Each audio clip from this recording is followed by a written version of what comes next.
Month mid వచ్చేసరికి మొత్తం అయిపోయింది. బేబీ పైసలు పంపవా బిడ్డ టైంలో మా అమ్మకి యాక్సిడెంట్ అయింది. And save your family. ఎంత గిల్ట్ ఫీల్ అయ్యానంటే అంత గిల్ట్ ఫీల్ అయ్యాను. సో అలాంటి సిచ్యువేషన్ మీకు రావద్దు అని చెప్పి అనుకుని ఈ విషయం చెప్తున్నాను. 50-30-20 అనే ఫార్ములా ఒకటి ఉంటుంది. Welcome back to our channel code with Jalandhar. Thanks for watching this video. నేను చేస్తున్న కంటెంట్స్ మీకు ఎక్కడైనా వర్క్ అని చెప్పి అనిపిస్తే click on the like. So today's topic ఏంటంటే అబౌట్ ద సేవింగ్స్. సో అసలు ఎవరికైనా కొత్త జాబ్ వస్తే ఆ పైసల్ని ఎలా సేవ్ చేయాలి, ఎంత ఖర్చు పెట్టాలి, ఎంత మన వాళ్ళకి ఇవ్వాలి, మన దగ్గర ఎంత ఉంచుకోవాలి, అసలు ప్లాన్స్ ఉండదు. ఆ ప్లాన్స్ ఉండకుండా మనం అడ్డవులుగా మనం ఖర్చు పెడతాం. మంత్ మిడ్ వచ్చేసరికి మొత్తం అయిపోయింది. మన పేరెంట్స్ కానీ మీ పార్ట్నర్ కానీ అడుగుతారు, బేబీ పైసలు పంపవా, బిడ్డ పైసలు పంపరా అని చెప్పి. మన అకౌంట్ చూసేసరికి ఏం లేదు, డొల్లా ఏముండదు అక్కడ. సో ప్రాపర్గా ప్లాన్ ఉండాలి. That is the point I'm telling. So ఆ ప్లాన్ ఎలా చేసుకోవాలో చెప్తాను. సో ఎప్పుడైతే మీరు సాఫ్ట్వేర్ అని కాదు, ఏదైనా ఒక జాబ్లో ఎంటర్ అయిన తర్వాత ప్రాపర్గా ప్లాన్ పెట్టుకోండి. నేను ఎంత సేవ్ చేసుకోవాలి, ఎంత ఖర్చు పెట్టాలి, ఆ ఖర్చు కూడా నా నీడ్స్కి ఎంత ఉండాలి, నా రెంట్స్కి ఎంత పోవాలి, నా ట్రిప్స్కి కానీ వేరే అవసరాలకి ఎంత ఉండాలి, నా సేవింగ్స్ ఎంత ఉండాలి, అది ప్రాపర్గా ప్లాన్ ఉండాలి. ఎందుకంటే savings are the most important. నేను ఎక్స్పీరియన్స్ అయిన సిచ్యువేషన్, నేను ఫస్ట్ స్టార్టింగ్లో జాబ్ చేస్తున్నప్పుడు నా దగ్గర అంత పైసలు లేవు, మిగిలేదే చాలా కొంచెం, అది కూడా నేను సేవ్ చేసుకుంటే ఎలా అనే థాట్లో ఉంటుండే. నా ఖర్చులకు పోను ఇంకా నేను ఎక్స్ట్రా ఖర్చు చేస్తుండే. అవి కూడా ఎందుకు సేవ్ చేసుకోవడం, ఇప్పుడే కదా స్టార్ట్ అయింది జాబ్, సో లెట్స్ ఎంజాయ్ అనే థాట్లో ఉంటుండే. ఒక టైంలో మా అమ్మకి యాక్సిడెంట్ అయింది. అప్పుడు నా దగ్గర ఒక్క చిల్లి గవ్వ కూడా లేదు. సో అప్పుడు నాకు అర్థమైంది, సో మనీ అనేది ఎంత ఇంపార్టెంటో అప్పుడు అర్థమైంది. సో అలాంటి సిచ్యువేషన్ మీకు రావద్దు అని చెప్పి అనుకుని ఈ విషయం చెప్తున్నాను. So please try to save the money and save your family and save by your self. Okay.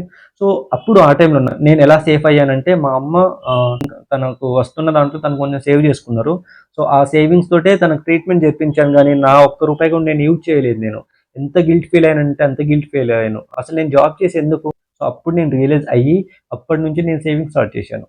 Okay. So ఇప్పటివరకు నేను సేవింగ్స్ చేస్తున్నాను.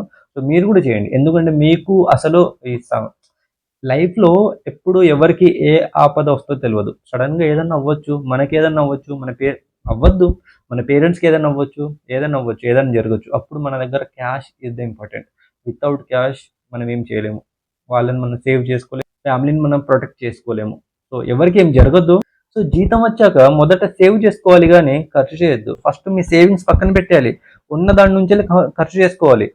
అంతేగాని ఫస్ట్ నేను ఖర్చు పెట్టుకుంటా అంటే మొత్తం పోయిద్ది, అవి మొత్తం మోయ అయిపోయింది. సో ద బేసిక్ రూల్ 50-30-20 అనే ఫార్ములా ఒకటి ఉంటుంది. సో 50 ఏంటిదంటే మీ నీడ్స్కి. ఇప్పుడు సేవింగ్స్ అంటే ఓన్లీ 3 పూటలు తినడానికి, ఒక పూట పడుకోవడానికి ఉంటే చాలు, మీదే మొత్తం సేవింగ్స్ అది కాదు. లైఫ్లో ఎంజాయ్మెంట్ ఉండాలి, బట్ ఒక లైన్ అనేది క్రాస్ అవ్వద్దు. అంటే రూమ్ రెంట్స్, బిల్స్ కానీ, 30 ఏంటంటే షాపింగ్స్ కానీ, లేదంటే ట్రిప్స్ కానీ, లేదంటే ఓటీటీస్ కానీ, లేదంటే కొంచెం చిన్న చిన్న ఎంజాయ్మెంట్స్కి మనం 30% నుంచి యూజ్ చేసుకోవాలి. రిమైనింగ్ 20% మనం సేవ్ చేసుకోవాలి. అది మాత్రం మ్యాండేటరీ. 50% మనకు ఎసెన్షియల్కి. సో మనది మ్యాండేటరీ. ఆ ఖర్చులు లైక్ మన రూమ్ రెంట్ మనం ఎస్కేప్ చేయలేము. సో అలాంటి మ్యాండేటరీ ఉన్నాయి, మొత్తం 50% వేయండి. 30% మనకి నీడ్స్లో ఉండాలి, 20% అనేది మనకి సేవింగ్స్లో ఉండాలి. సో ఎంతైనా శాలరీ ఉండని ఈ ఫామ్లో మాత్రం వర్క్ అవుతుంది. So based on your situation, ఒకవేళ ఈ ఫామ్లో వర్క్ అవ్వట్లేదు అంటే మీరు చేస్తున్న ఖర్చుల్ని కొంచెం తగ్గించేయండి. 50-30-20 రూల్ని ఒక 25,000 తోటి మనం డివైడ్ చేసేద్దాం. 25,000 నుంచి 12,500 50% కదా, అది మొత్తం మనకు రూమ్ రెంట్స్, మన బిల్స్, మన ఎసెన్షియల్స్కి పోవాలి. 7,500 అనేది మనకు వాంట్స్కి పోవాలి, అంటే మన ఎంజాయ్మెంట్స్కి, మన చిన్న చిన్న ఆనందాలకి మాత్రం పోవాలి. 7,500 అనేది ఎక్సిడ్ అవ్వద్దు.